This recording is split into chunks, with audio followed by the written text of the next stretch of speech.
சரி. அந்த தமிழ் தாயின்னு வச்ச பிறகு தமிழை பத்தி வெளியே கொண்டு வரணும். கண்டிப்பா கண்டிப்பா. அப்ப என்ன பண்ணலாம், தமிழை வந்து ஆய்ந்து பார்க்கணும் அப்படின்னு பார்க்க சொல்ல நான் புஸ்தக பிரியன், புஸ்தகம் படிப்பேன். நான் படிச்சது வந்து கதை கிடையாது. தமிழினுடைய அடிப்படை. ஆமா.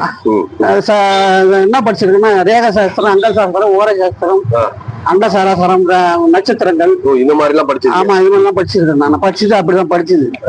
அதை படிச்சுதான் தமிழுக்கு வந்தேன் நான்.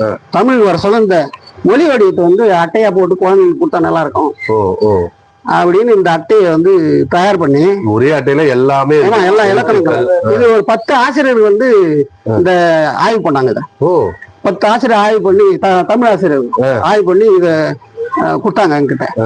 இது எடுத்துன்னு வந்து இதுலயே தமிழ் இருக்கு. ஆமா, எல்லாத்துலயும் ஒரு பேஜ் ஃபுல்லாவே எழுத்துக்கள். ஆமா, இது இலக்கணம். இந்த இலக்கணம் வந்து இதுவரைக்கும் யாரும் சொல்லாத இலக்கணம் இருக்கு. ஒலி வடிவம் கொஞ்சம் ஒரு சாம்பிள் சொல்லுங்க என்னென்ன இருக்கு.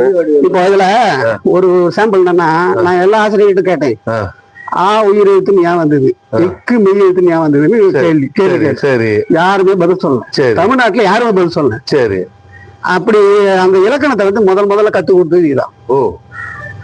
உயிர்ல இருந்து ஒளி வந்து ஆண் வெளியே வருது. அப்ப தொப்புள்ள உதானன்ற வாயு இருக்குது இல்லையா, அந்த உதானன்ற வாயு தான் ஆ என ஒளி வந்தது. அப்போ உயிரிலிருந்து வர்றதுனால அது உயிரெழுத்தானது. நல்ல ஒரு அருமையான விளக்கையா. மெய்யெழுத்துன்னு சொன்னா இக்குன்னு தொண்டையில இருந்து ஒளி வரும். ஆமா, அந்த ஒளி தொண்டையில இருந்து வரதுனால மெய்யிலிருந்து வரதுனால மெய்யெழுத்தானது. இது சொன்ன உடனே ஆசிரியர் எல்லாம் சந்தோஷப்பட்டாங்க. உண்மையான விளக்கம், தெளிவான விளக்கம், நீங்க சொல்றதா சரியா இருக்கும் அப்படின்னு சொல்லிட்டு ரொம்ப சந்தோஷப்பட்டாங்க. அந்த விளக்கங்கள் தான் இதுல இருக்கும். எல்லாமே தமிழ் இலக்கண